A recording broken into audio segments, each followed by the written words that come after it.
अस्सलाम वालेकुम स्टूडेंट्स। मैं हूं डॉक्टर अबीबुर्रहमान और स्टूडेंट्स आप देख रहे हैं क्वेटा टीवी। स्टूडेंट्स हमने D and F block elements को स्टार्ट किया हुआ था और इससे पहले स्टूडेंट्स हम पढ़ चुके हैं 6 लेक्चर्स और ये आज हमारा होने वाला है लेक्चर नंबर 7। और स्टूडेंट्स इस लेक्चर नंबर 7 में हमने डी ब्लॉक से related transition elements and their compounds as a catalyst इस टॉपिक को डिस्कस करेंगे। यानी ट्रांजिशन एलिमेंट्स और उनके जो कंपाउंड्स है वो बतौर कैटलिस्ट यूज़ होते हैं, ये हमारा आज का मौजू होगा।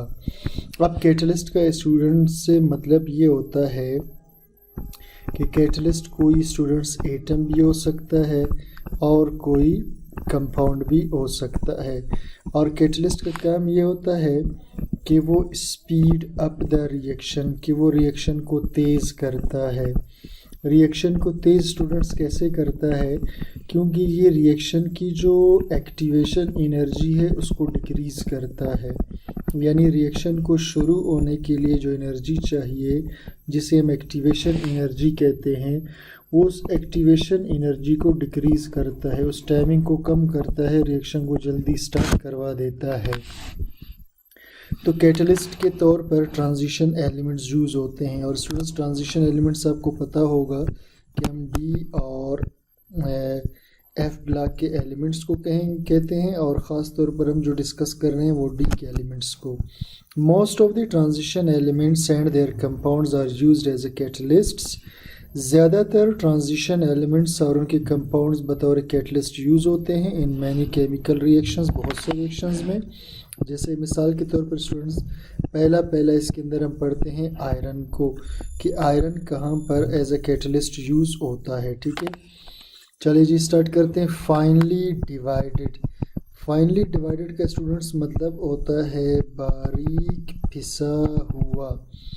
Finally divided iron is used, बारीक पिसा हुआ आयरन इस्तेमाल होता है इन दी हेबर बोश प्रोसेस में फॉर मेकिंग अमोनिया। अब स्टूडेंट्स एबर और बोश दो अलग अलग साइंसदान थे। स्टूडेंट्स एबर वो साइंसदान था जिसने अमोनिया बनाने का केमिकल मेथड डिस्कवर किया था और बोश वो साइंसदान था जिसने इसका यानी अमोनिया बनाने का जो मैकेनिकल प्रोसेस था, यानी जो इंजीनियरिंग था, उसको इसने बेहतर बनाया था। तो इसलिए इस दोनों के नामों को इस प्रोसेस में यूज़ किया जाता है, हेबर बोश प्रोसेस। इस स्टूडेंट्स प्रोसेस में होता ये है कि नाइट्रोजन को हम ऑक्सीजन के साथ मिलाते हैं इस प्रोसेस के अंदर। सॉरी स्टूडेंट्स, नाइट्रोजन और ऑक्सीजन में, नाइट्रोजन को हम हाइड्रोजन के साथ इस प्रोसेस में मिलाते हैं और फिर ये बना लेता है अमोनिया। ठीक है स्टूडेंट्स, ये क्या बना लेता है जी? ये बना लेता है अमोनिया। ठीक, तो स्टूडेंट्स इस प्रोसेस के अंदर स्टूडेंट्स इसमें जो है नाइट्रोजन को हाइड्रोजन से मिला करके अमोनिया बनाया जाता है। ठीक है, पहले में से बैलेंस करेंगे हाइड्रोजन और नाइट्रोजन को। ठीक, तो ये 3 दूनी 6 हाइड्रोजन हो गए, 3 2 6, ये भी 6 हो गए। तो ये स्टूडेंट्स अब करेक्शन हुआ, बैलेंस। अब स्टूडेंट्स ये जो प्रोसेस है इसमें होता ये है कि सबसे पहले हाइड्रोजन को नाइट्रोजन के साथ मिलाया जाता है और हाइड्रोजन को नाइट्रोजन के साथ स्टूडेंट्स मिलाने के बाद इसको फिर जो है मुख्तलिफ प्रोसेस से गुजारा जाता है। ठीक, मिसाल के तौर पर मैं यहाँ पर एक डायग्राम बनाकर स्टूडेंट्स आपको थोड़ा बहुत इसे समझाने की कोशिश करता हूँ कि ये प्रोसेस होता कैसे है। ठीक, तो स्टूडेंट्स यहाँ पर एक टैंक होता है इस जगह में। ठीक, इस टैंक के अंदर एक डाला जाता है कैटलिस्ट, इस टैंक में डाला जाता है स्टूडेंट्स कैटलिस्ट को। ठीक है, कैटलिस्ट क्या होता है ये मैं आपको बताता हूँ थोड़ी देर में। ठीक है, तो यहाँ पर यूज़ किया जाता है कैटलिस्ट को। ठीक है, और स्टूडेंट्स कैटलिस्ट के तौर पर हम इस प्रोसेस के अंदर यूज़ करते हैं आयरन को। किसको यूज़ करते हैं स्टूडेंट्स? इसमें हम यूज़ करते हैं आयरन के ऑक्साइड को। ठीक है, जैसे मिसाल के तौर पर FeO आयरन ऑक्साइड। इसके अलावा स्टूडेंट्स इसके अंदर एल्युमिनियम ऑक्साइड जिसे हम एल्यूमिना कहते हैं, ये यूज़ होता है इसके अंदर एज अ कैटलिस्ट। ठीक है, तो अब देखो स्टूडेंट्स, इसमें हमने एक ट्रांजिशन एलिमेंट के कंपाउंड को, यानी आयरन ऑक्साइड ट्रांजिशन एलिमेंट का ही कंपाउंड इसे बतौर कैटलिस्ट यूज़ किया है, ठीक। अब स्टूडेंट्स जब हम इसे बतौर कैटलिस्ट यूज़ करते हैं तो इसके बाद क्या हो जाता है कि नाइट्रोजन और हाइड्रोजन आपस में रिएक्ट कर जाते हैं, सही। नाइट्रोजन और हाइड्रोजन आपस में रिएक्ट कर जाते हैं। इसको स्टूडेंट्स फिर एक और टावर के अंदर ले जाया जाता है, ठीक है। एक और टावर के अंदर इसे इंटर किया जाता है और इस टावर के अंदर स्टूडेंट्स एक पानी का पाइप आ रहा होता है, ठीक है। ऐसे पानी का एक पाइप आ रहा होता है इस टावर के अंदर, और इस पानी के पाइप का काम ये होता है कि इसके अंदर जो वेपर्स इंटर हो रहे हैं इनको कूल करना, ठीक है। तो इसे हम कूलेंट बोलेंगे, ठीक है। कूलेंट का मतलब है कोई भी चीज़ जो अंदर दाखिल हो और इस एरिया को ठंडा करने का काम करे, ठीक है। तो यहाँ से कूलेंट इन होगा और यहाँ से जो कूलेंट होगा, जो वाटर हम यूज़ करेंगे, वो आउट होगा। तो यहाँ स्टूडेंट्स क्या होगा, इस चैम्बर में हाइड्रोजन आपस में मिलेंगे और यहाँ अमोनिया के वेपर्स की फॉर्म में दाखिल हो जाएंगे।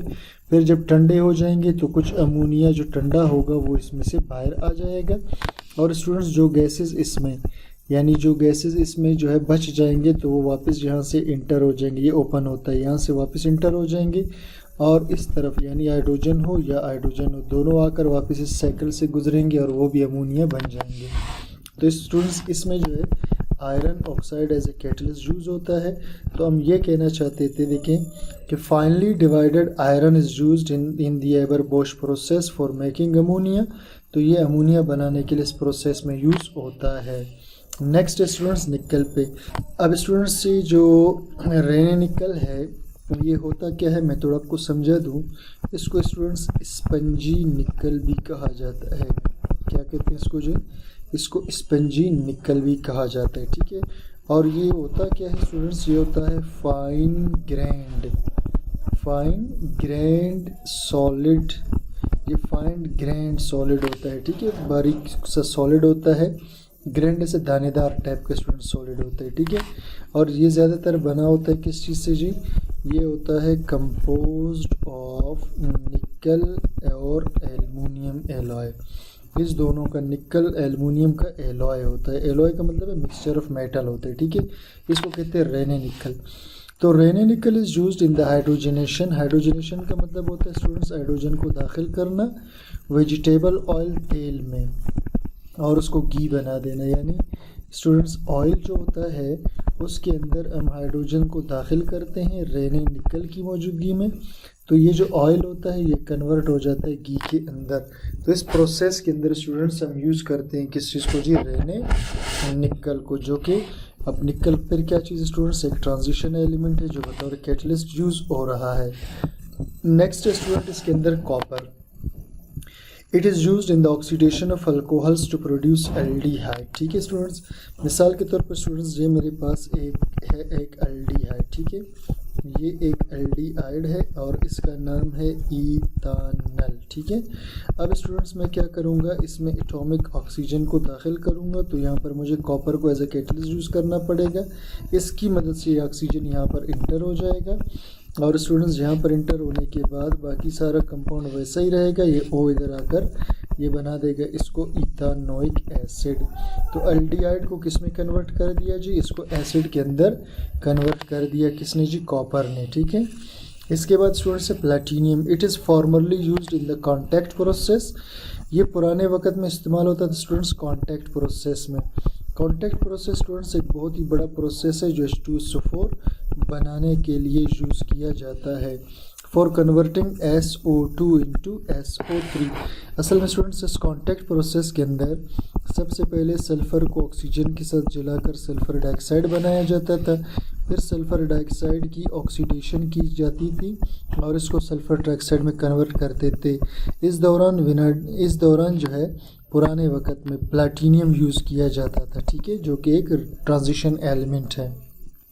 फिर स्टूडेंट्स इसमें जो सल्फ़र डाइऑक्साइड यूज़ होता हमारे पास आता था, इसको फिर एक दफ़ा H2SO4 के साथ मिलाकर एक और कंपाउंड H2S2O7 जिसे ओलियम कहा जाता है ये बनाया जाता था।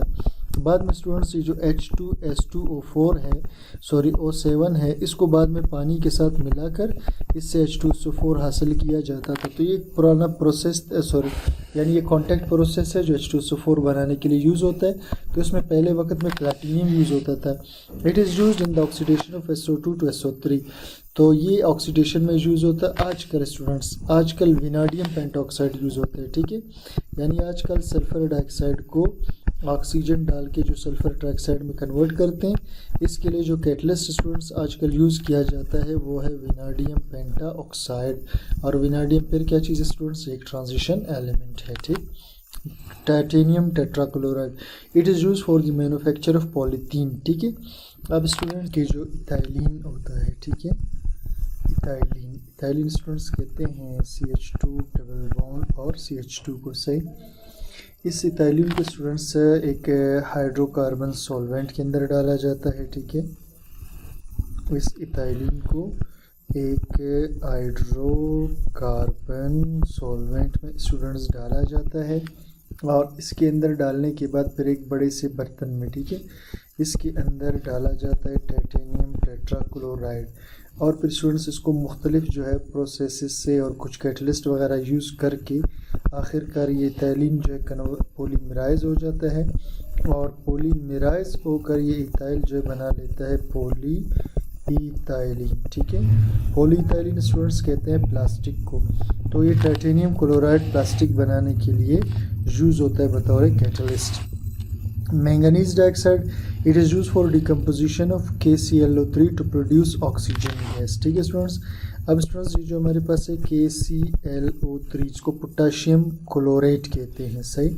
इससे ऑक्सीजन बनाया जाता है मैंगनीज डाइऑक्साइड यूज़ करके। वो कैसे स्टूडेंट्स, मैं आपको ज़रा ये थोड़ा सा ओपन करके बताता हूँ ताकि आपको ठीक से क्लियर हो। KClO3 को मैंने खोल के लिखा और KClO3 को मैंने खोल के लिखा। स्टूडेंट्स मैंगनीज डाइऑक्साइड क्या करता है, अब स्टूडेंट्स इस मैंगनीज डाइऑक्साइड की मदद से क्या होता है, ये देखिए ये जो है दो पोटाशियम क्लोराइड बन करके अलग हो जाएगा और स्टूडेंट्स ये सारे देखिए ये और ये और ये तीन ऑक्सीजन के मालिक्यूल बनेंगे। तो ये बतौर कैटलिस्ट होता है ऑक्सीजन बनाने के लिए। Copper chloride, it is use for the manufacture of chlorine from HCl। ये स्टूडेंट्स जो है मैन्युफैक्चर में इस्तेमाल होता है HCl बनाने के लिए, यानी क्लोरीन को जब हम हाइड्रोजन के साथ मिलाकर HCl बनाते हैं तो इसमें copper chloride as a catalyst use होता है, ठीक है स्टूडेंट्स। और स्टूडेंट्स इसके बाद स्टूडेंट्स यहाँ पर हमारा ये टॉपिक ख़त्म होता है। थोड़ा सा आगे जो है the catalytic behaviour of transition element is due two variable oxidation state. अब कैटालिटिक बिहेवियर यानी कैटलिस्ट के तौर पे जो ट्रांजिशन एलिमेंट्स काम करते हैं, क्यों करते हैं, इसलिए कि इनके अंदर वेरिएबल ऑक्सीडेशन स्टेट होती है, यानी इनका चार्ज बदलता रहता है। जैसे विनाडियम पे +3 भी हो सकता है, विनाडियम पे +5 हो सकता है, तो उनका ऑक्सीडेशन स्टेट चेंज होता है, इसलिए काम करते हैं बतौर कैटलिस्ट।